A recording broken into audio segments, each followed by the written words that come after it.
Olá, está no ar o programa Fora da Caixa e aqui comigo hoje no programa de entrevistas, Gabriel Oliveira Porto, ele que é autor de diversos livros teológicos, especialista em escatologia bíblica, pastor auxiliar na Igreja Batista Boas Novas e ele que participou de vários e diversos debates. Está aqui comigo no programa, é um privilégio, um prazer receber o teólogo Gabriel Oliveira Porto. Seja bem-vindo, Gabriel. Graça e paz, pastor Juliano, é um prazer estar aqui, conhecendo aqui não só o estúdio, mas também você pessoalmente, muito bom, a cidade de Campinas aqui também ainda não conhecia pessoalmente, e é muita alegria estar aqui com vocês. Glória a Deus. Gabriel, o tema de hoje é sobre Apocalipse, é um livro fascinante que tem trazido alguns debates sobre o assunto. Dentro deste livro surgem algumas perguntas. Nós vamos começar com a autoria do livro do Apocalipse. Dá para se dizer realmente que o autor do livro do Apocalipse é João? E aproveitando essa primeira pergunta, já faço a segunda pergunta, sobre a datação deste livro. Existe uma divergência sobre se a datação é tardia ou não? A primeira pergunta é essa: a autoria joanina do Apocalipse, podemos dizer que realmente foi João que escreveu este livro, e sobre a sua datação?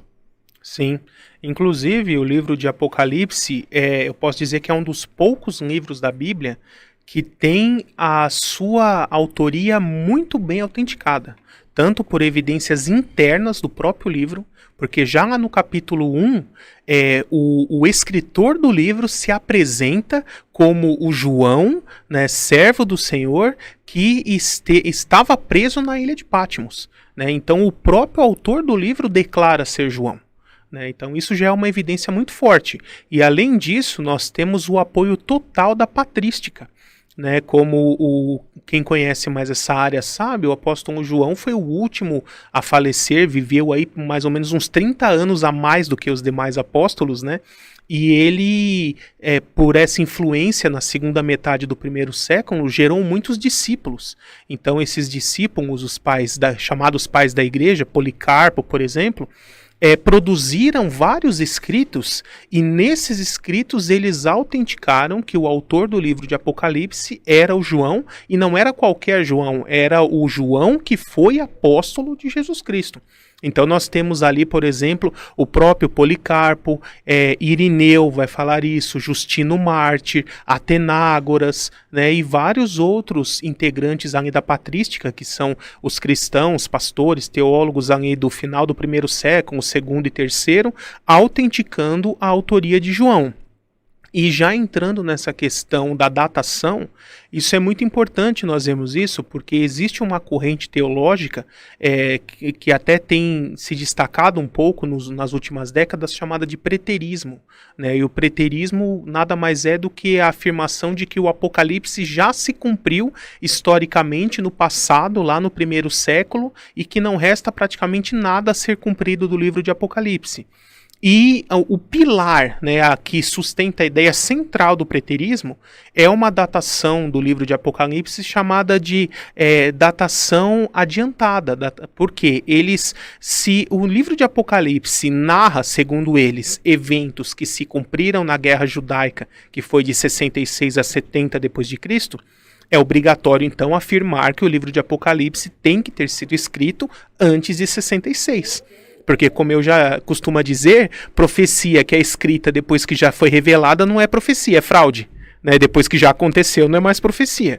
Então, toda a linha preterista ela é obrigada a forçar a ideia de que o livro de Apocalipse foi escrito antes de 66. E aí eles colocam quando isso? Colocam no reinado de Nero. Então, segundo eles vão dizer que Nero exilou João na ilha de Patmos na década de 60, na primeira parte da década de 60, e ali ele recebeu a revelação do Apocalipse. Mas isso é totalmente contrário a tudo que a história antiga e a patrística diz. Por quê? A história antiga vai dizer que a ilha de Patmos começou a ser usada como prisão no reinado de Domiciano César. Antes disso, ela não era usada como prisão. E Domiciano César começou a reinar no ano 81 depois de Cristo. De 81 a 96 foi o reinado de Domiciano César. Então, Esse é um problema. Como ele foi exilado para a prisão de Patmos, se Patmos ainda não era prisão nessa época, né? E fora isso, não tem relatos de Nero ter exilado ninguém para a prisão, porque Nero não exilava, ele matava, né? Quem era contrário dele simplesmente mandava executar. E quando nós vemos o testemunho da patrística, então, por exemplo, nós temos ali nos próprios escritos de Policarpo, Policarpo ele foi discípulo direto do apóstolo João. Ele conviveu décadas sendo ensinado diretamente pelo apóstolo João, e como ali, segundo a tradição cristã da patrística, após a destruição de Jerusalém, João vai morar em Éfeso. Éfeso seria a capital ali da região da Ásia Menor, daquelas 7 cidades que são mencionadas no Apocalipse. E dali de Éfeso, ele meio que vai coordenando as igrejas ali das cidades ao redor. Então todos os pastores que eram levantados ali, eles tinham que ter o crivo de João. Né? E por isso o Policarpo ele foi depois ordenado como pastor da cidade de Esmirna. Tanto que, quando nós vemos ali os 7 anjos das 7 igrejas, que é a quem era destinadas as cartas e depois todo o livro de Apocalipse, historicamente esse anjo ou pastor de Esmirna, né, porque anjo também significa mensageiro, por isso se aplica ao pastor da igreja. Ele historicamente era Policarpo, então Policarpo ele foi um dos destinatários originais do livro de Apocalipse, né? E o próprio Policarpo, em seus escritos, um escrito que hoje é chamado Fragmentos de Harris, ele tem essa menção dizendo: João, o apóstolo de Jesus Cristo, recebeu uma revelação sobre o fim dos tempos quando estava preso na ilha de Patmos durante o reinado de Domiciano. Então, ali nós temos o testemunho de alguém que foi contemporâneo da época dos eventos, testemunho ocular, discípulo direto de João e destinatário original do livro de Apocalipse, afirmando que o livro de Apocalipse foi escrito durante o reinado de Domiciano. E Domiciano reinou de 81 a 96. Então, e isso assim, Policarpo não é uma fala isolada nisso. Nós temos ali Irineu dizendo a mesma coisa, Justino Mártir e toda a patrística apoiando isso. Nós não temos nenhum texto da patrística dizendo que Apocalipse foi escrito na década de 60. Mas, pelo contrário, temos vários textos refutando essa ideia. E a partir do momento que historicamente se comprova que Apocalipse tem que ter sido escrito de 81 para frente, você já mata a ideia do preterismo, porque como é que ele vai relatar profeticamente eventos que já tinham ocorrido mais de 10 anos antes? Né? Ok. Gabriel, aproveitando a ideia do preterismo, existem algumas linhas de interpretação do Apocalipse, o preterismo é uma. Poderia falar um pouco sobre essas escolas de interpretação do Apocalipse? Certo. Então, eu vou começar assim, os entendimentos a respeito do milênio, né? Depois eu vou falar o da tribulação também. Então, com respeito ao milênio, o que seria o milênio?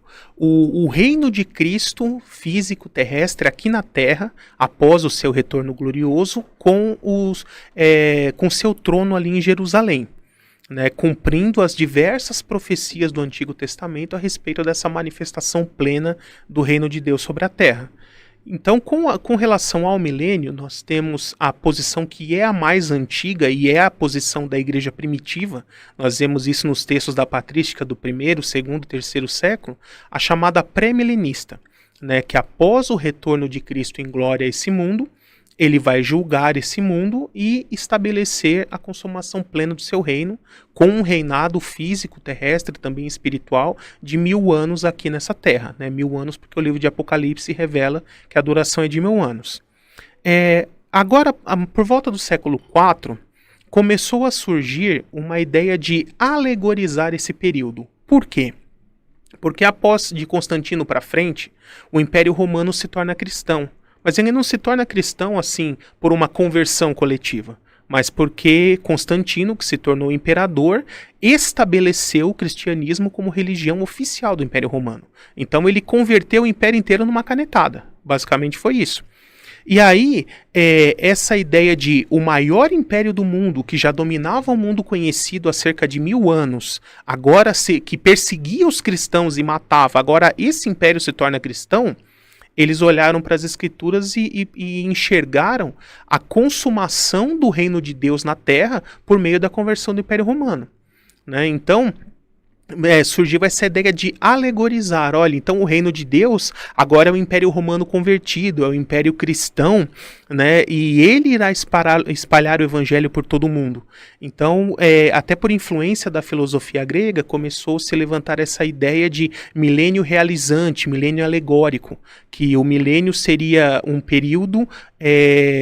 Aí foi mudando a vertente durante o tempo. A primeira ideia é que seria a partir de 300 e pouco depois de Cristo, com a conversão do Império Romano. Só que aí, depois mais para frente, falaram, não, o reino começou com o nascimento de Cristo.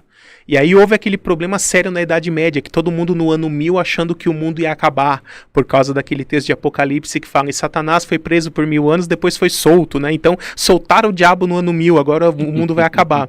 Aí não acabou, lógico, não aconteceu nada. Depois falaram, não, a gente tinha que contar da ressurreição de Cristo, então é 1033. Aí esperaram mais um pouquinho, 1033 também não aconteceu nada, então você vê que essa ideia de marcar a data para o fim do mundo e para a volta de Cristo veio do amilenismo, né? Muito mais antigo do que a gente pensa.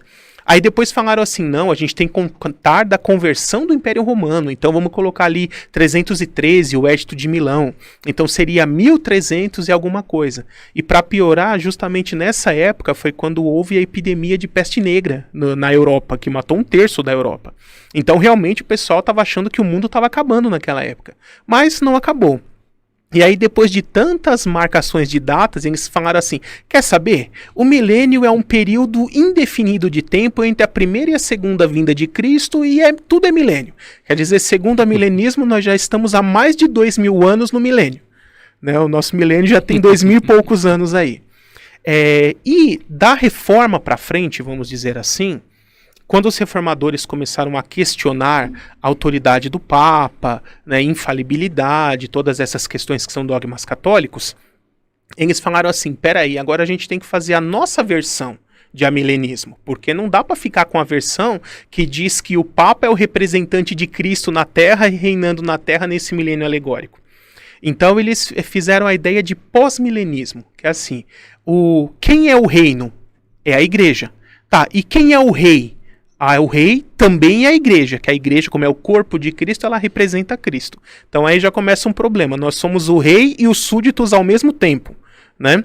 E aí eles colocaram assim, de que o milênio, ele seria estabelecido aos poucos, quando cada vez mais pessoas fossem se convertendo pela pregação do evangelho, até chegar num nível de conversão em massa, onde a maioria esmagadora da humanidade já estaria convertida, e o mundo automaticamente se tornaria num paraíso na Terra pela conversão de toda a população, né? E essa foi a motivação de avivalistas, né, de pregadores ali nos séculos 17, 18 até. Mas essa tendência de que... Porque qual é a ideia do pós-milenismo, que veio a ser chamado pós-milenismo, essa ideia? De uma melhoria progressiva, uma evolução progressiva da sociedade, ela gerou um resultado catastrófico, porque ela acabou sendo a base para Darwin olhar para os animais ali e ver a teoria da evolução. Quer dizer que se nós estamos no modelo de melhoria contínua, então lá atrás era bem pior. Então ele vai melhorando, vai evoluindo. Ele viu isso nos animais. Até aí ficou no campo da biologia. Mas depois Nietzsche vê os escritos de Darwin e com essa ideia de evolução constante do pós-milenismo, ele fala, opa, o ser humano então não é o fim dessa cadeia evolucionária. Vai existir aí um novo ser humano, um super-homem, como ele chamava, hoje eu poderia chamar de um ser humano 2.0, né, que seria uma raça superior ao que nós chamamos de Homo sapiens hoje, né? Então, e aí depois o que aconteceu? Quem que pegou os escritos de Nietzsche? Hitler. E aí Hitler, ele vai olhar essa ideia e falar, realmente, o ser humano ainda vai evoluir para algo melhor. E quem está mais próximo dessa evolução é a raça que ele chamava de ariana. E aí dentro daquele conceito de as raças inferiores têm que ser extintas para liberar espaço e recursos para as raças evoluídas poderem crescer e prosperar, ele chega no absurdo que fez ali na Segunda Guerra. Então nós vemos que Primeira e Segundas Guerras Mundiais foram o resultado catastrófico de uma sociologia distorcida que teve a sua raiz numa teologia distorcida. Né? Então olha os desdobramentos que uma teologia distorcida lá atrás do pós-reforma geraram nos séculos seguintes. Né? E aí por isso do século XX para frente as pessoas retornaram ao pré-milenismo. Porque foi a ideia da igreja primitiva, o conceito original. Né? Sabe aquele negócio? Deu ruim, vamos voltar? Foi mais ou menos isso. Né? Então, com relação ao milênio, as visões são essas. Né? Pré-milenismo, milenismo e pós-milenismo. Agora, com relação a que momento ocorre o arrebatamento da igreja, então, primeiro, assim, para quem está nos ouvindo, o que seria o arrebatamento? Seria um evento onde Jesus Cristo ele desce do céu, mas vem só até o meio do caminho, que a Bíblia chama de os ares, né? Ao mesmo tempo em que a igreja ela é conduzida pelo Espírito Santo a sair desse mundo e encontrar o Senhor Jesus no meio do caminho, né? Ali nos ares. Nesse momento ocorre a ressurreição de todos os salvos da igreja que já morreram, já dormiram no Senhor, aguardam a ressurreição, já recebendo corpos glorificados, e os vivos também são transformados para esse mesmo corpo glorificado, com uma natureza física e espiritual ao mesmo tempo, metafísica, a gente poderia dizer, né?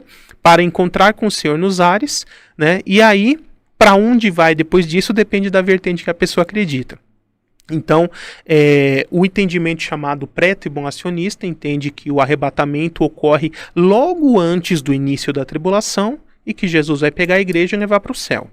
Que ela ficaria com Jesus todos os 7 anos de tribulação para depois voltar a esse mundo junto com Cristo para que ele julgue o mundo e estabeleça o reino. Também existe o meso ou mid-tribulacionista, de que a igreja enfrentaria só a primeira metade da tribulação e no meio dela seria arrebatada, só não ficaria esses 3 anos e meio finais. Existe o pós-tribulacionismo, de que a igreja ficaria todos os 7 anos de tribulação aqui na terra, sofrendo, e junto com os ímpios, sofrendo as mesmas punições como se fossem os ímpios, né? E alguns vão dizer assim, mas guardada de alguma forma, protegida ou numa intensidade menor, mas de uma forma ou outra sofrendo também. E que só segundos antes da vinda de Cristo, a igreja seria arrebatada, mas aí nesse caso ela nem vai para o céu, porque ela encontra com Jesus no meio do caminho, só que Jesus já está descendo para julgar o mundo e estabelecer o reino, né? Basicamente ele fala, sobe aqui que eu vou dar uma carona para vocês de volta e vou de volta para a terra. Então eu falo assim que o pós-tribulacionismo, que seria isso no fim da tribulação, é a visão mais triste de todas, porque é a única visão que a igreja nunca vai para o céu. Né? Porque se você for parar para pensar, subiu. Encontrou Jesus no meio do caminho e volta para a terra. Aí depois o milênio é na terra. Aí quando Jesus vai destruir tudo, ele vai fazer o quê? Novos céus e nova terra. Então aquele antigo a igreja nem vai ver. Né? O lugar que hoje Deus está no céu, a igreja não vai nem ver. Né, que seria a mais triste de todas, né? E aí, como cumprir promessas como João 14, né? Voltarei e vos levarei para mim, né? Na morada que estou preparando na casa do Pai. Então ali fica sem cumprimento. Mas basicamente são essas 3 ideias. Eu poderia colocar uma subvertente, né, de arrebatamento parcial, de que nem toda a igreja seria arrebatada, mas somente aqueles cristãos de elite, aqueles mais santificados, mais preparados, e aí isso se encaixaria no arrebatamento pré ou meso, né, e o restante, os cristãos meia boca, vão ficar aqui para sofrer a tribulação. Pastor Gabriel, como dividir o livro do Apocalipse? Dentro de um pensamento futurista, o que em Apocalipse, dos 22 capítulos, o que já se cumpriu e o que ainda tem para se cumprir, o que é profético dentro deste livro? É interessante que quando Jesus aparece para João na ilha de Patmos, isso é descrito ali no capítulo 1 do próprio livro, o próprio Jesus ele dá essa orientação da divisão. Ele diz assim, te revelarei as coisas que você viu, as coisas que são e as coisas que acontecerão depois destas. Se eu não me engano é Apocalipse 1,18 que ele escreveu isso. Então ali Jesus ele já está falando, olha, eu vou te dar uma revelação em etapas. Primeiro eu vou falar do que está acontecendo nessa atual era, e de coisas que vão acontecer depois, numa era seguinte, né, num tempo vindouro. E aí, quando chega nos capítulos 2 e 3, onde ele vai falar das 7 cartas, 7 igrejas, eu vejo como uma dupla referência a isso. Que essas 7 igrejas realmente eram igrejas literais, existiam naquelas 7 cidades, até porque João era realmente o líder ali dessa região toda e coordenava essas igrejas dessas 7 cidades a partir de Éfeso até o momento em que ele foi preso, né? Então era tudo muito familiarizado ali por ele, né? E ele vai escrevendo essas cartas, essas igrejas tinham de fato esses problemas, mas que num nível profético, num segundo nível de interpretação, essas 7 igrejas na sequência que são colocadas, né, elas também apontam para períodos que a igreja cristã teria aqui na Terra, ou subdivisões da própria era da igreja. Então, nesse sentido, a gente pode encaixar ali, por exemplo, Éfeso como a igreja primitiva, né, a igreja ali que se esfriou no amor. Depois nós temos ali Esmirna, a igreja perseguida, né, depois nós temos ali, se eu não me engano, Sardes é a terceira, né? Pérgamo, exatamente. Ali nós temos ali o início do catolicismo romano com a união entre igreja e Estado, né, essa ideia de que fala que começou a se contaminar com idolatria, com imoralidade. Depois, na cidade seguinte, ele já fala, esse aqui já está totalmente contaminado com idolatria, que já seria o catolicismo medieval. Aí depois nós já vemos na Igreja da Reforma, né, tem fama de viva, mas ainda está morta porque suas obras ainda não são perfeitas, porque ainda carrega muitos dogmas do catolicismo, como de fato os reformadores carregaram. Batismo infantil, aspersão, considerar a guarda de domingo. Seria Sardes. Né? Seria Sardes, exatamente. E aí nós chegamos em Filadélfia, né? A igreja do avivamento missionário. Aquela que Jesus falou, coloco diante de você uma porta aberta que ninguém poderá fechar. Só um adendo. Pastor Gabriel, você já vai dar continuidade. Quando diz, colocarei diante de ti uma porta aberta, entende-se que ali não tem nada a ver com arrebatamento, seria uma ideia missionária. Isso, eu acredito dessa forma. Legal. Né? Uma ideia de realmente vou abrir as portas do mundo para a pregação do evangelho. Ótimo. E de fato nós vemos ali do século XVIII para frente, as juntas missionárias sendo criadas, muitos lugares na África, Ásia, inclusive o continente americano, América do Sul, Brasil, começou a ser evangelizada nessa época, nesse período. Né? Então também nós somos consequência desse evangelismo, desse avivamento mundial, né? E aí eu acredito que nós estamos aí no finalzinho de Filadélfia, já numa transição para Laodiceia. Laodiceia é aquela igreja morna que mistura as coisas de Deus com as coisas do mundo, aceita tudo, né? Então, que essa é de fato aqueles falsos cristãos, vamos dizer assim, que quando Filadélfia for retirado, que eu costumo dizer que nós temos hoje os cristãos tipo Filadélfia, que são os verdadeiros, e o tipo Laodiceia, que são os falsos, os mornos, né? E convivendo em conjunto, como Jesus falou do joio e o trigo, né? Convivendo e crescendo junto no mesmo campo. Mas quando vier o arrebatamento, é como se for essa colheita que os anjos vão fazer ali na parábola do trigo e o joio, tirando os verdadeiros e deixando os falsos, deixando o joio, que são esses que vão sofrer o período tribulacional. Né? Então eu enxergaria ali Apocalipse 2 e 3 como uma revelação profética desses 7 períodos que a igreja cristã teria na Terra até o final da era da igreja. E aí, o Apocalipse 4, o início do Apocalipse 4, o próprio Jesus, ele remete ao que ele falou lá no comecinho no 1. Ele diz, eu te revelarei as coisas que são, as que hão de acontecer e as depois dessas. E aí Apocalipse 4 começa assim, depois destas coisas, né? Então, ou seja, ali é a divisória, olha, agora daqui para frente tudo que eu vou falar é de uma nova era, é 100% futuro. Então nós podemos entender Apocalipse 4, verso 1 em diante como 100% futuro. Tá? E aí ele fala que viu os céus abertos, né? E ele como que em espírito foi arrebatado aos céus. Eu enxergo ali, embora seja o arrebatamento de João, eu entendo assim, João é um cristão, é um integrante da igreja, é um dos cristãos que já faleceram, logo, quando o arrebatamento ocorrer, ele será um dos que será ressuscitado e arrebatado. Então, pela ótica individual dele, a experiência individual que ele está tendo, ele está descrevendo o momento do arrebatamento da igreja. Então eu enxergo ali Apocalipse 4:1, arrebatamento acontecendo, e acabei nem comentando Apocalipse 3:10, né? Que para a igreja fiel, a igreja de Filadélfia, ele diz lá, para você, a minha igreja fiel que se guardou, eu te livrarei da hora da provação que está para vir sobre todo o mundo, para pôr a prova os que habitam na terra. Então o próprio Jesus prometeu para essa igreja fiel tirar ela desse período de provação, de tribulação, que logo em sequência seria derramado sobre a terra, né? É importante ressaltar isso, e aí nós vemos isso se cumprindo ali em Apocalipse 4:1.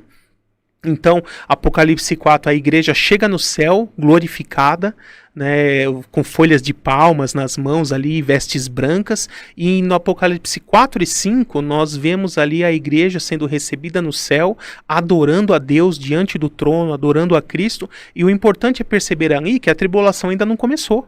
Então, em Apocalipse 4 e 5, a igreja já está no céu e a tribulação não começou ainda. Quando que a tribulação começa? Quando Jesus pega ali em Apocalipse 6 o rolo com os 7 selos e quebra o primeiro selo. Que aí ele dá a liberalidade para o anticristo, o iníquo, se manifestar no mundo, retratado como um cavaleiro de cavalo branco, né, que parece com o Messias, mas ele vem com arco e flecha, que é o símbolo, um dos símbolos do diabo. Eu costumo explicar nas aulas de escatologia, porque assim, é lógico que Apocalipse tem muitos símbolos, muitas simbologias, mas nós nunca devemos tentar adivinhar o que significa uma simbologia. Qual é a forma saudável e correta de interpretar e entender uma simbologia bíblica? É buscando explicações da própria Bíblia. Então, isso é 100% garantido. Todas as simbologias do Apocalipse, a grande maioria delas não está explicada no próprio livro de Apocalipse, eles estão explicados em outros livros da Bíblia.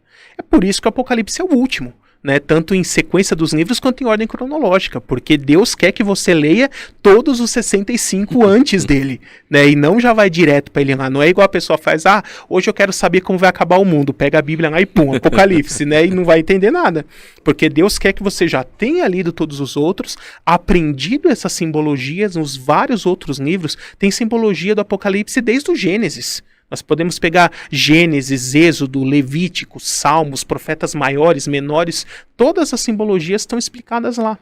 E aí, quando nós aprendemos essas simbologias nos outros livros que vai ter a explicação, onde essas mesmas simbologias se repetem, como você já aprendeu o significado, a explicação a partir da aparição dessa mesma simbologia em outros livros, você simplesmente aplica essa mesma interpretação que você já aprendeu da própria Bíblia. E assim você vai entender. Então, por exemplo, um exemplo simples aqui. Arco e flecha.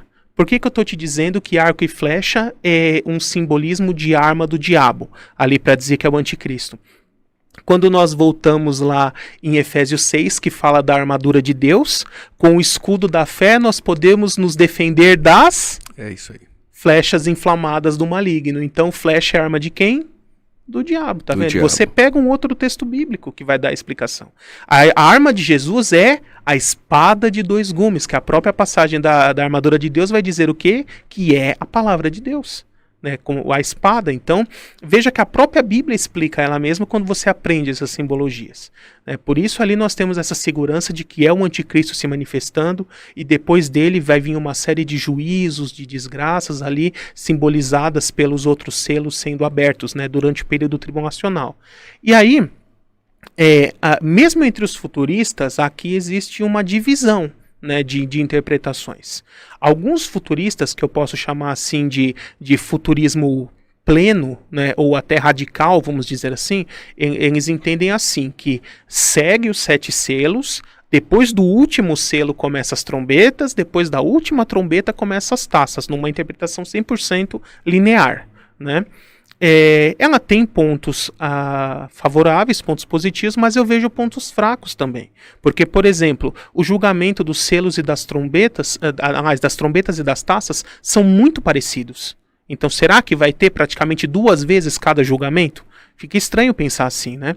Então, assim, na época, quando eu ainda estava escrevendo o meu livro de escatologia, por volta aí dos idos de 2011, que 2010 saiu a primeira edição, mas ainda não tinha esse capítulo a mais da interpretação do livro de Apocalipse. Eu coloquei ele na segunda edição para frente, né? E aí eu conversando com doutores da área, como o finado doutor Carlos Oswaldo Pinto, que foi reitor do Seminário Bíblico Palavra da Vida, né, faleceu em 2014,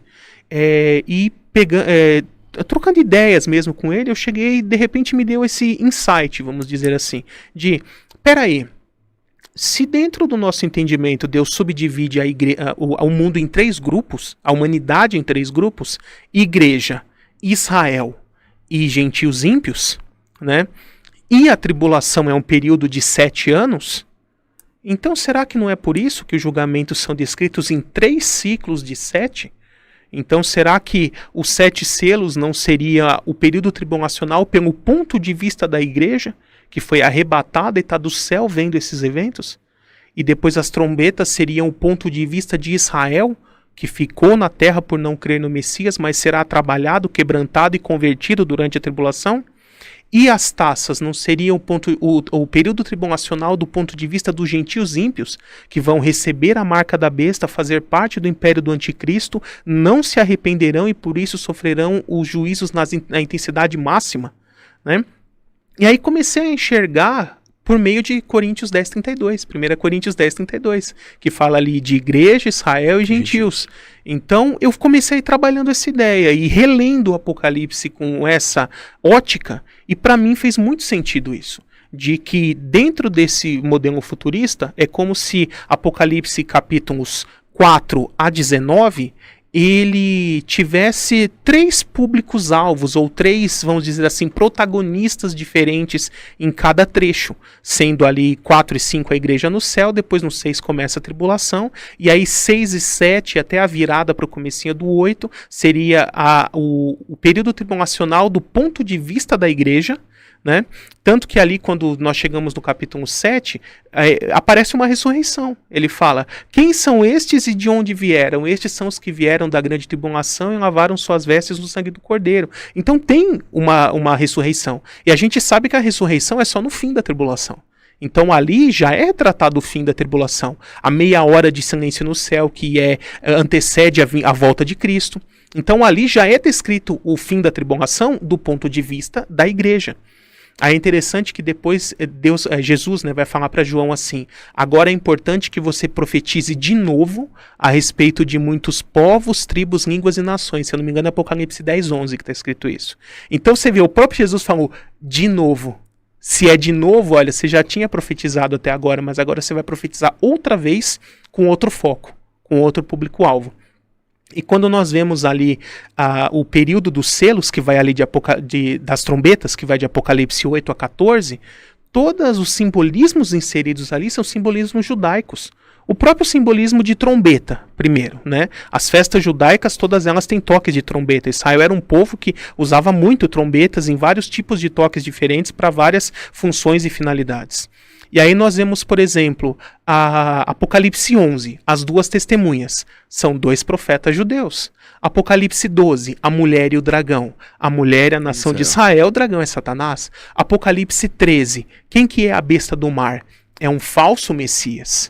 E a besta da terra que vem na sequência é um falso profeta, é o falso Elias, porque Deus prometeu que o verdadeiro vai retornar, então o diabo quer colocar um falso ali para enganar, né? Então nós vemos ali todas essas simbologias judaicas colocadas ali no meio. Os 144 mil também, né, de todo Israel, 12 mil de cada tribo. Pastor Gabriel, para quem está em casa, então quando Jesus disse, escreve as coisas que vistes, as que são e as que hão de acontecer, ou depois destas. Então o capítulo de número 1, Cristo glorificado, já se cumpriu. Cristo apareceu para João em Pátimos. 2 e 3, as 7 igrejas da Ásia, é uma ideia de dupla referência. Aquelas igrejas existiram naquele tempo, porém existe uma projeção dessas igrejas a períodos e eras da igreja na história. Do capítulo 4 a seguir, então, é futuro. Isso. O 4 é uma representatividade ali na pessoa de João, do arrebatamento da igreja. O período tribulacional seria do capítulo 6 ao 18. Seria isso. E, ao seu ver, selos, trombetas e taças estão em ciclo, falando de um mesmo evento, porém com pontos de vistas diferentes. Judeus, igreja e gentios. Isso, seria a tribulação retratada 3 vezes. Capítulo 19, a segunda vinda de Cristo, e mais à frente, milênio, enfim. Podemos dizer que o anticristo, ele está representado naquele cavalo branco que é o primeiro selo, uma ideia de falsa paz. No seu modo de ver, pastor Gabriel, o anticristo ele surge de onde?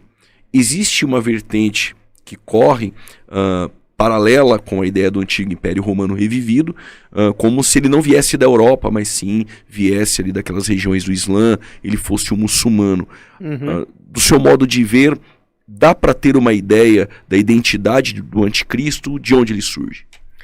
Então, essa ideia, até que por muitos ela é chamada de um anticristo islâmico, ela se tornou popularizada com um pastor americano de origem palestina, né? Ele nasceu em Belém, lá na Palestina mesmo, chamado Walid Shoebat.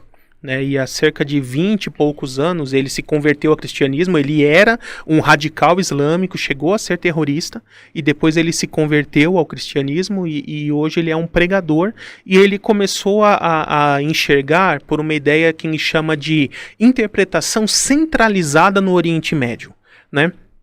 Essa interpretação ela tem alguns pontos interessantes. Eu tomei contato com ela há cerca de uns 10 anos atrás e estudei, achei alguns pontos interessantes, mas vi também pontos fracos e que esses pontos fracos me impediram de abraçar essa teoria, né? Então, por exemplo, essa teoria ela acaba defendendo a ideia de que todos aqueles impérios mundiais que nós vemos ali retratados na estátua de Daniel 2 e nos animais em Daniel 7, eles seriam povos de origem semita.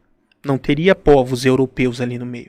Então, quando nós vemos, tudo bem, Babilônia, ok. Pérsia, ok. Só que o terceiro reino já é Grécia. Então eles têm que de alguma forma fazer um malabarismo histórico para dizer, não, a origem dos gregos também é árabe.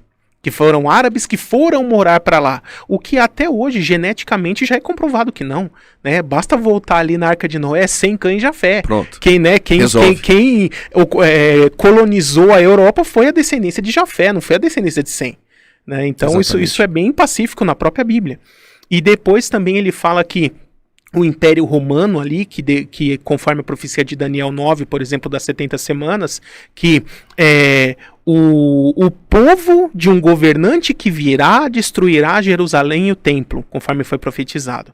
Então, qual povo destruiu Jerusalém e o templo? O Império Romano. Só que aí os adeptos dessa teoria eles vão dizer, opa, eles não eram etnicamente romanos, eles eram mercenários de origem árabe contratados pelo Império Romano para servir como soldados. E aí eu pergunto, será o que vale mais, a etnia em que o soldado faz parte ou qual império ele representa? Né? Isso é uma questão duvidosa nesse ponto, né? E também a ideia de etnia, de nacionalidade não existia como nós pensamos hoje. Tanto que o próprio Paulo, ele se identifica como judeu da tribo de Benjamim e ao mesmo tempo ele se identifica como romano, em outro contexto.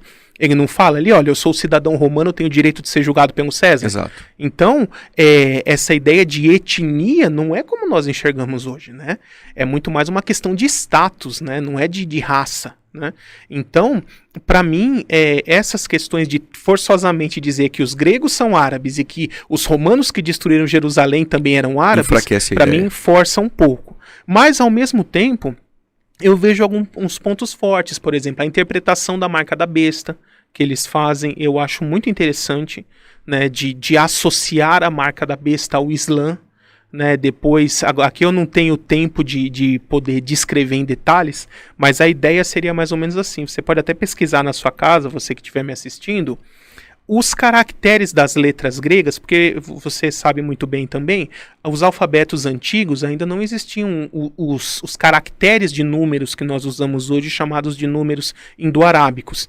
Então os alfabetos antigos usavam as letras também como números, né? Ou seja, tinha uma letra que representava o 1, outra o 2 e assim por diante. Então, ali o 666, no original ali do Apocalipse, 666, eram 3 letras gregas, uma simbolizava o 600, o outro o 60, o outro o 6, né? E elas ficavam em sequência. E a grafia dessas letras gregas na forma minúscula, né, a forma cursiva, ela é muito semelhante a letras árabes na verdade, uma palavra, uma frase em caracteres árabes, que é aquela que fica escrito nos seguidores do Islã, na faixa na testa ou no braço, que é o Bismillah, em nome de Alá. Né? Então, existe essa teoria de que, na verdade, João, quando ele viu, ele enxergou os caracteres árabes, escreveu aquilo que ele achava mais parecido, e como todo o restante do texto é grego, os copistas, nas gerações seguintes, enxergaram letras gregas ali e acabaram transcrevendo com o que achavam mais parecido, né? Mas que, na verdade, ali seria uma inserção em letras árabes naquele trechinho, né? Então, para mim, isso fica no campo do pode ser, vamos dizer assim. Não vou cravar que é nem que não é, né? Isso eu acho interessante. Agora, para mim, assim, que o Islã terá uma participação importante no cenário do fim dos tempos, isso é óbvio, né? Mas eu enxergo ele em outra pessoa, né? O anticristo, para mim, ele será, sim, de alguma forma, vindo do Império Romano. E o Império Romano, nós temos que lembrar que ele abrangia toda a Europa, uma parte do Oriente Médio e o norte da África. Né? Então, essa área era Império Romano e não só a Europa. Né? Mas que, de alguma forma, ele virá de um Império Romano ressurreto, será europeu em algum aspecto. Mas a nossa linhagem ela tem lado de pai e lado de mãe. A pessoa pode ter duas linhagens ao mesmo tempo. Então, até para que ele possa ser aceito como um Messias pelos judeus, porque um falso Messias, ele vai convencer os judeus de que é o verdadeiro, e farão eles acreditar, e por isso que eles concordarão fazer o acordo de paz intermediado por ele. Então, eu acredito que pelo outro lado da sua linhagem, ele será judeu, sim. E poderá, de uma forma até falsa, forçosa, tentar comprovar uma descendência direta do rei Davi, alguma coisa nesse sentido, para tentar validar aí como um candidato messiânico. Né? Então, eu ainda enxergo o anticristo assim, como europeu por um lado e judeu pelo outro. Pastor Gabriel, para você, dá para ter uma ideia ou dá para definir quem são as duas testemunhas de Apocalipse 11? Olha, no meio teológico existem basicamente 3 linhas de interpretação a respeito de quais seriam as duas testemunhas, ou quem seriam, até o que seriam, né? Então eu vou partir da menos provável, no meu entendimento, para a mais provável, né? O amilenismo, ou até o preterismo também, o pós-milenismo, ele coloca de forma totalmente alegórica. Então ele não afirma que são pessoas literais, seres humanos, né? E coloca como ideias, como conceitos. Então, ele diz assim: quem são as forças ou as entidades que sempre testemunharam de Deus? E aí eles vão colocar as duas testemunhas como sendo, por exemplo, Israel e a igreja, como sendo o Antigo e o Novo Testamento, como sendo a lei e a graça, e assim por diante, né? Abstrair elas como conceitos. Mas Apocalipse 11, que é o trecho que fala das duas testemunhas, descreve, por exemplo, que elas serão mortas, ressuscitarão, descreve até a como elas se vestem, as roupas delas, o lugar geográfico onde elas estão, ali na praça de Jerusalém, né? Então, tudo indica que são pessoas. Então, o que eu diria assim, essa ideia de são conceitos alegóricos, a gente já pode descartar logo de cara. As duas testemunhas são pessoas. Agora, já dentro dessa ideia de que são pessoas, alguns entendem ser pessoas que nascerão em nossos dias, com uma missão em específico, e outras pessoas entendem que são profetas do passado que irão retornar a esse mundo de alguma forma para cumprir uma função específica. Né? Eu acho que as duas linhas são relativamente aceitas dentro do meio evangélico, né? Mas eu vejo um problema muito sério de afirmar que são pessoas dos nossos dias, porque essa linha deixa algumas profecias sem cumprimento. Né? Então, por exemplo, a Malaquias 4, o final do livro de Malaquias, o final do Antigo Testamento. Malaquias 4, versos 5 e 6, Deus ali, por meio de Malaquias, profetiza que no final dos tempos, Elias voltaria para preparar o coração dos filhos aos pais e dos pais aos filhos, se referindo à nação de Israel. Ou seja, para preparar a nação de Israel para a vinda do Messias. E Elias, devo lembrar, está lá em 1 Reis 18, ele subiu aos céus vivo, ele não experimentou a morte, né? Então, por que Deus elevou ele aos céus em vida? Aí já está no próprio texto de Malaquias 4, ele tem um plano de trazer Elias de volta. E aí, quando nós vemos os sinais que essas duas testemunhas vão fazer, dois sinais se encaixam perfeitamente com os sinais que Elias já fez, né? Que é o de fechar o céu para que não chova, né? Inclusive o período é exatamente o mesmo, né? Apocalipse vai dizer 42 meses, né? Apocalipse 11, 3 anos e meio. E foi o tempo que Elias fechou o céu, 3 anos e meio que ficou sem chover. E ele fez também cair fogo do céu, o Apocalipse 11 vai dizer que essas testemunhas terão poder para ferir com fogo, né, lançar fogo sobre aqueles que tentarem causar algum dano físico contra eles, os matarem, para se protegerem dessa forma. Então esses dois sinais eles estão totalmente associados à pessoa de Elias. Além do fato da profecia de Malaquias 4 dizer que Elias tem que retornar um pouco antes da vinda do Messias para preparar a nação de Israel para a vinda do Messias. E não é exatamente isso que as duas testemunhas vão fazer? Preparar a nação de Israel para a vinda do Messias? Então, no meu entendimento, tudo se encaixa, né, de que uma dessas duas testemunhas tem que ser Elias, né, porque senão isso fica sem cumprimento. Alguns tentam alegar de, essa profecia se cumpriu em João Batista, porque João Batista veio no espírito de Elias. Então, mas, peraí, o que significa no espírito de Elias? Porque, então, o kardecista, por exemplo, ele vai dizer, o João Batista era a reencarnação de Elias. Aí, certa vez eu brinquei assim, olha, eu conversando com um chefe meu de muitos anos atrás no serviço, que era kardecista, e disse para ele, dentro do kardecismo, é possível uma pessoa reencarnar em outro corpo estando ainda vivo? E tá vivo em dois corpos ao mesmo tempo? Mudou as ordens, né? Aí ele, não, claro que não. Eu falei, então, Elias subiu aos céus vivo, ele tá vivo ainda. Como é que ele reencarnou em João Batista se ele não morreu? Né?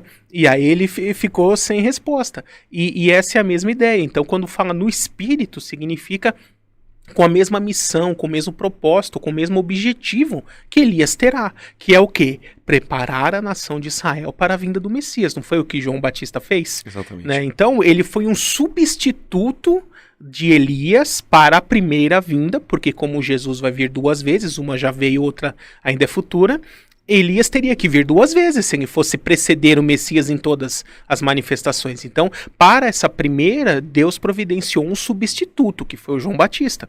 Mas o verdadeiro Elias ainda há de retornar. E isso é tão verdadeiro que até o diabo sabe disso. Né? Como que eu posso mostrar isso? Quando nós vemos ali em Apocalipse 13, quando fala da besta da terra, né? Então devemos lembrar, besta do mar, simbologia de povos gentios. Então é um império que virá de povos gentios. Quando fala da besta da terra, terra é uma referência à terra de Israel, ao Oriente Médio, a terra de Canaã, a terra prometida. Então quando fala que essa besta vem da terra, significa que o falso profeta terá uma origem semita, né? E aí, olha o que a Bíblia diz esse falso profeta. Fará sinais e maravilhas à vista de todos, fazendo até cair fogo do céu. E esse não foi o maior sinal de Elias? Fazer cair fogo do céu? Seria uma cópia impostora do Elias. Exatamente. E o texto diz, ele recebe o poder do dragão, ou seja, pelo poder do diabo, ele irá replicar os sinais que Elias fez, para dessa forma falsamente autenticar para o povo de Israel que ele é o verdadeiro Elias que está retornando. E aí Apocalipse continua dizendo lá no capítulo 13, ele leva o mundo a adorar a primeira besta que foi ferida de morte, contudo revivera. Então, qual é a lógica aqui? Primeiro, por meio desses sinais e maravilhas feitos pelo poder do diabo, ele irá convencer o povo de Israel de que ele é o Elias que retornou. E assim que ele conseguiu convencer e é aceito como o retorno de Elias, ele aponta o anticristo para o mundo e fala, este é o Messias, sigam-no. Né? Então, é porque é exatamente o que Elias vai fazer. Ele vai mostrar ao mundo quem é o Messias, ele vai preceder o Messias. Então perceba que o diabo, ele já preparou, e Deus já revelou isso profeticamente, ele preparou um falso Elias justamente para conseguir convencer a nação de Israel de que o anticristo seria o Messias verdadeiro que ainda não veio. Né? Então eu falo para você, se até o diabo vai ter todo esse trabalho em fazer o Elias falso, é porque tem que ter um verdadeiro. Né? Então eu acredito que uma das duas testemunhas será Elias. No meu entendimento, isso já mata a ideia de que seriam homens nascidos em nossa era, porque senão profecias como Malaquias 4 ficariam sem cumprimento. Elias não volta. Né? A outra testemunha. Aí é polêmico. Aí é hipotético, não dá pra... O meio cristão em geral fica dividido entre Enoque e Enoque, né? Moisés e Enoque. Os dois têm argumentos a favor. A minha posição pessoal é de que a Bíblia está mais alinhada com Moisés sendo a segunda testemunha. Né? Mas aí você precisa ter outros desdobramentos lógicos para conseguir encaixar Moisés ali. Né? Pastor Gabriel, 144 mil. Quem são os 144 mil? Poderia-se dizer que os 144 mil é a igreja, como nós já ouvimos? Se não é, o porquê não seria a igreja, do seu modo de ver? Quem são esses 144 mil? O texto ali, em Apocalipse, é muito claro. Eles são mencionados no capítulo 7 e depois no capítulo 14. No capítulo 7 de Apocalipse, o autor consome 6 versículos inteiros apenas para descrever cada uma das 12 tribos. Ele começa lá, são 144 mil de todo Israel, e aí ele começa, 12 mil de Judá, 12 mil de Benjamim, 12 mil de Isacar, Zebulon, Naphtali, e assim vai, descrevendo tribo por tribo, para até que no final a soma deu 144 mil. Aí eu pergunto para você, faz algum sentido se isso fosse alegórico e representasse um número indefinido de pessoas da igreja, consumir 6 versículos detalhando uma coisa que é só uma metáfora? Não faria sentido. Não era mais fácil dizer 144 mil de todo Israel e ponto? Né? Por que ele detalha? Só se detalha o que é literal. Não se detalha coisas alegóricas, né? Então, todo esse detalhamento que diz que são homens, né, quando diz ali que não se contaminaram com mulher, né, são virgens, são castos, ali tem um contexto específico. Toda a idolatria, todo o culto pagão do Antigo Testamento, né, e da Antiguidade como um todo, ter relações sexuais com a sacerdotisa, que também era chamada de prostituta ritualística, era parte do culto, a adoração. Então a pessoa ia lá, oferecia algum tipo de oferenda, e como parte desse ritual ele tinha relações sexuais com a sacerdotisa, e essa relação também era uma adoração àquela divindade, né?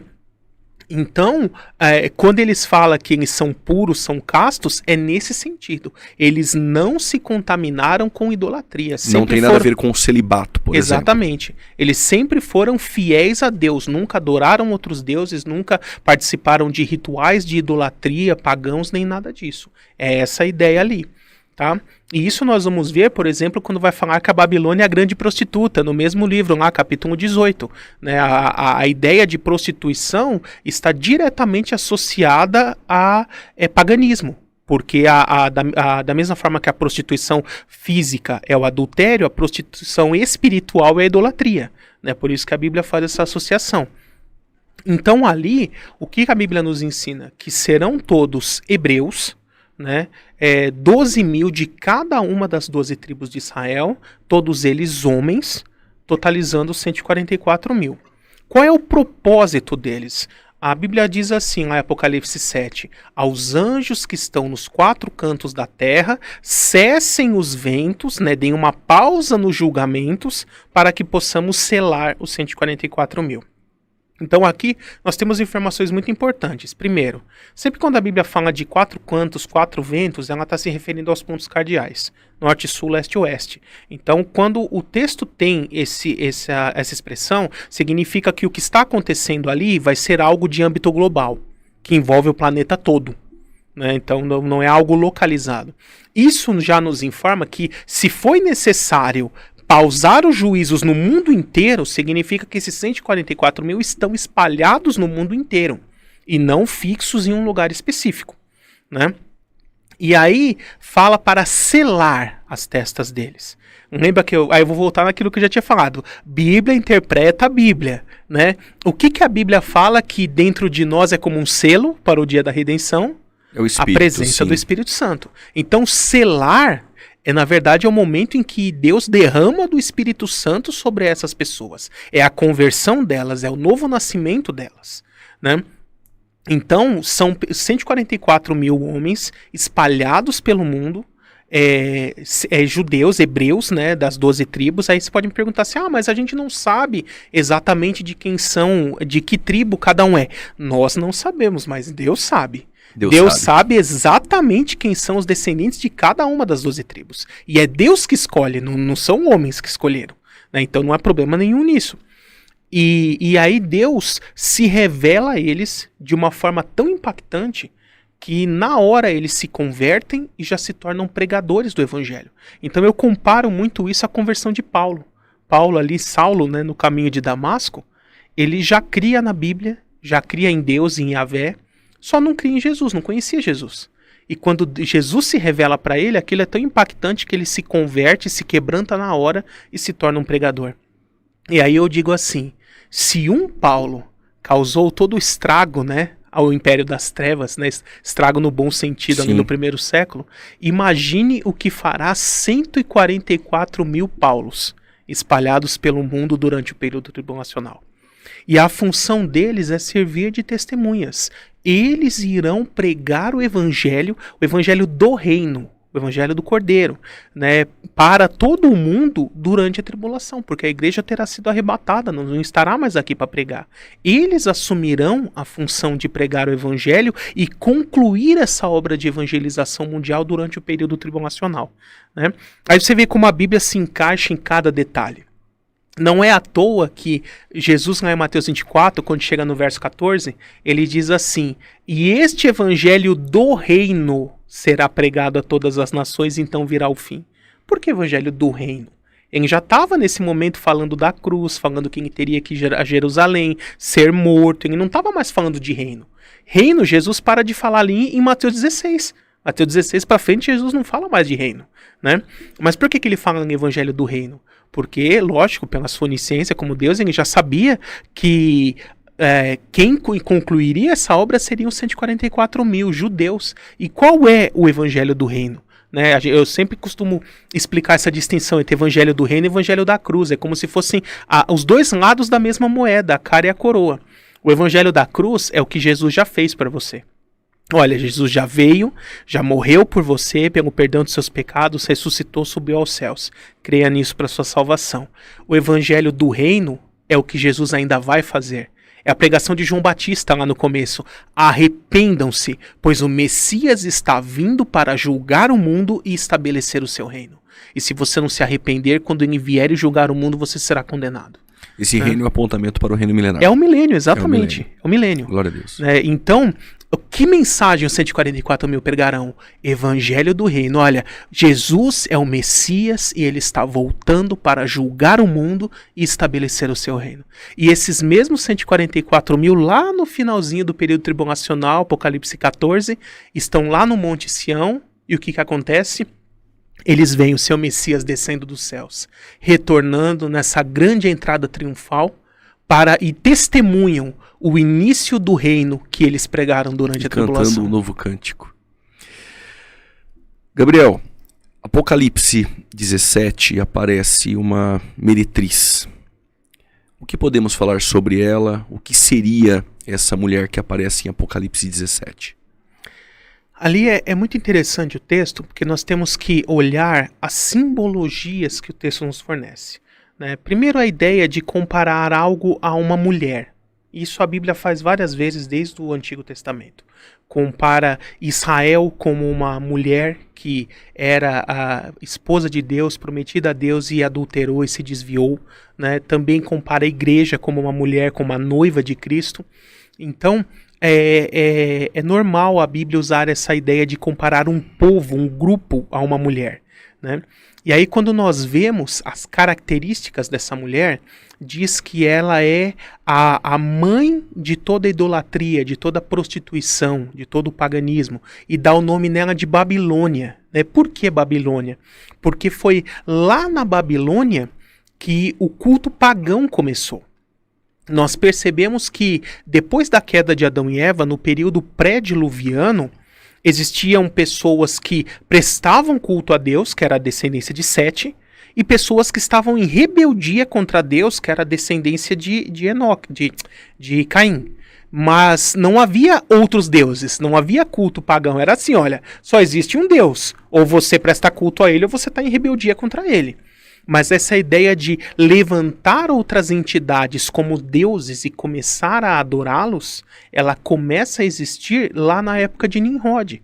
Após o dilúvio, o bisneto de Noé, ali Nimrod, que fez aquela torre de Babel, de tentar se elevar aos céus por esforço próprio, sem depender de Deus, e que houve ali a confusão das línguas, ali começa o culto pagão, né? E Babel é o mesmo lugar que depois virou Babilônia. Então, ali começa, em Babilônia, a ideia de culto pagão, de elevar outras entidades ao status de deuses e começar a adorar e prestar culto a essas outras entidades que não são o Deus verdadeiro. Então, é por isso que a Babilônia é chamada de mãe de toda idolatria, porque a idolatria surgiu ali. Né? E depois, com a separação das línguas, os povos se separaram em grupos que falavam as mesmas línguas e se espalharam pelo mundo. E essa ideia de culto pagão se espalhou junto. Né? Por isso que nós encontramos muitos paralelos em sociedades antigas de basicamente os mesmos deuses com nomes diferentes. A gente pode pegar o panteão grego, romano, nórdico, até de culturas africanas, do Oriente Médio, egípcio. São os mesmos deuses, só muda o nome. Né? Porque quando houve a confusão das línguas, cada língua começou a chamar por um nome diferente. Né? Então a origem do termo é essa. Mas aí quando nós vamos ver, então, quem é essa Babilônia do Apocalipse, né?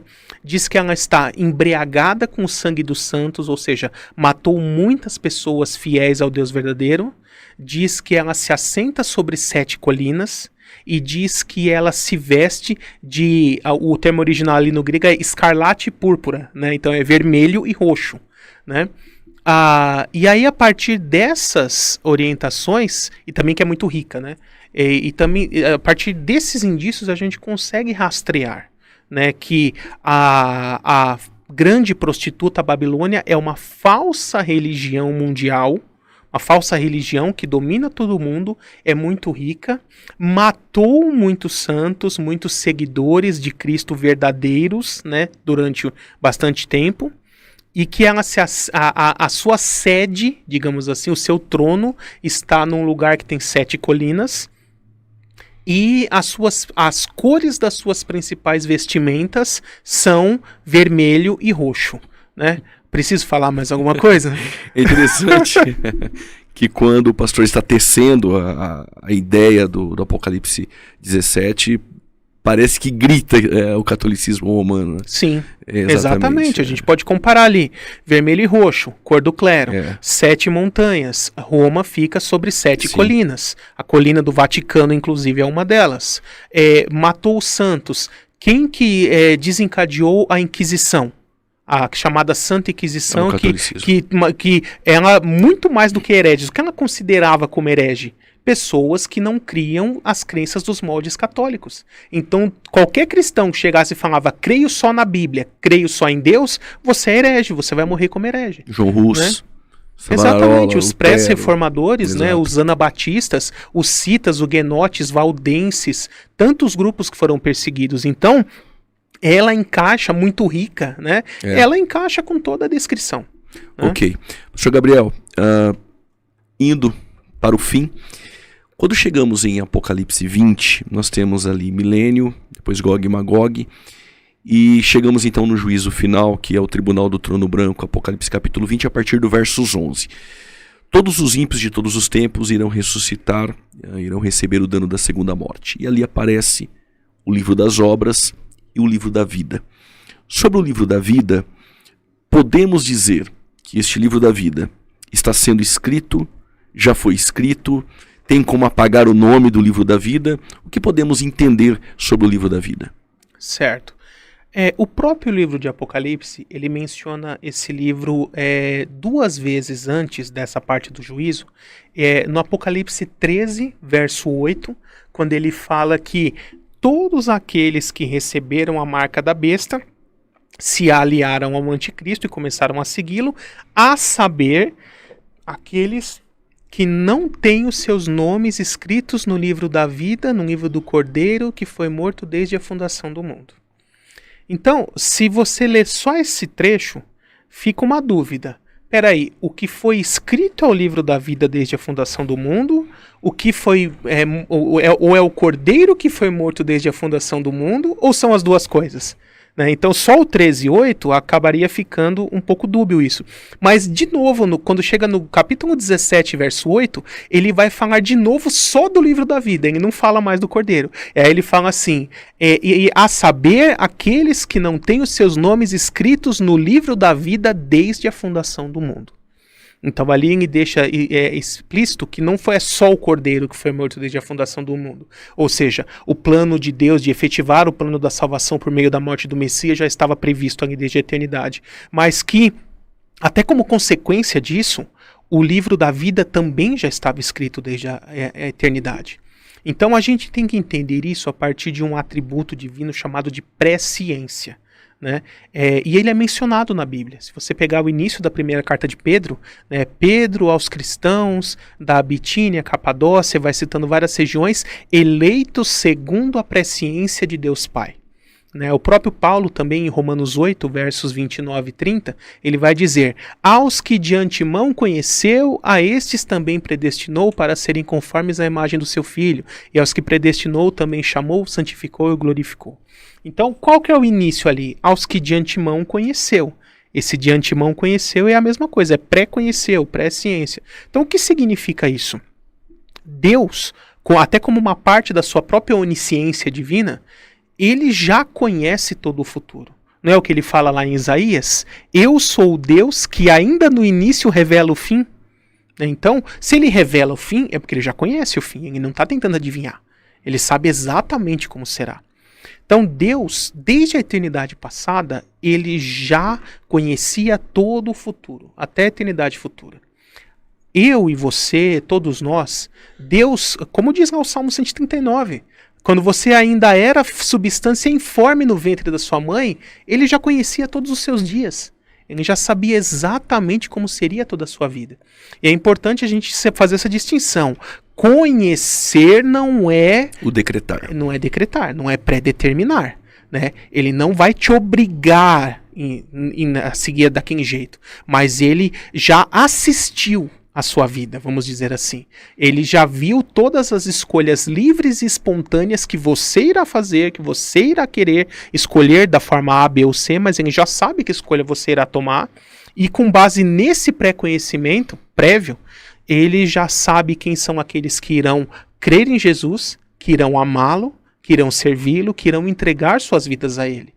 E com esse conhecimento prévio lá na eternidade passada, ele já escreveu no livro da vida os nomes de todos aqueles a quem ele já sabe que em algum momento de suas vidas irão crer em Cristo, entregar suas vidas a ele, irão servi-lo, viver para ele, e como ele conhece a vida inteira, irão permanecer fiéis a ele, perseverar até o fim de seus dias. Porque Deus não conhece a sua vida só até o momento da sua conversão.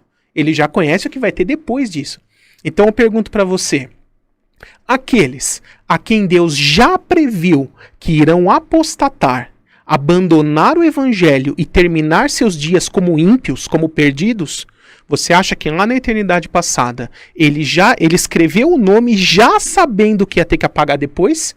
Ou como ele já conhece o resultado final da vida da pessoa e ele nem escreveu? Eu, particularmente, acho que é mais coerente em nem ter escrito, para não ter que rasurar depois. Né? Verdade. Pastor Gabriel, chegamos ao fim.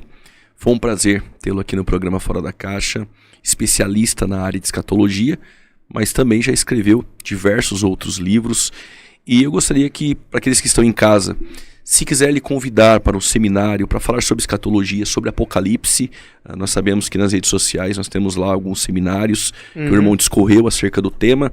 Se alguma igreja quiser lhe convidar para falar sobre esse assunto, tem algum contato, aproveitando, pode deixar redes sociais, Instagram, YouTube, e tem um espaço todo livre para apresentar também os seus materiais, os seus livros. Fique à vontade.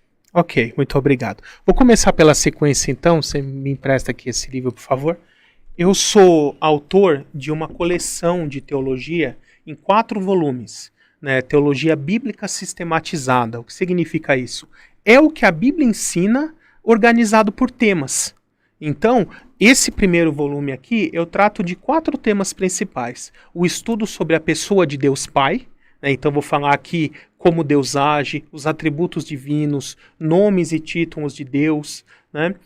Que é chamada teontologia, né, essa disciplina. Falo também sobre a pessoa de Cristo em todos os seus aspectos, natureza humana, natureza divina, como ele concilia essas duas naturezas, obra redentora. Falo sobre a doutrina do Espírito Santo, quem é o Espírito Santo, a personalidade dele, a divindade, a forma como ele atua, dons do Espírito, fruto do Espírito, e a doutrina da Trindade. Esse aqui é o volume 1, Entenda a Trindade.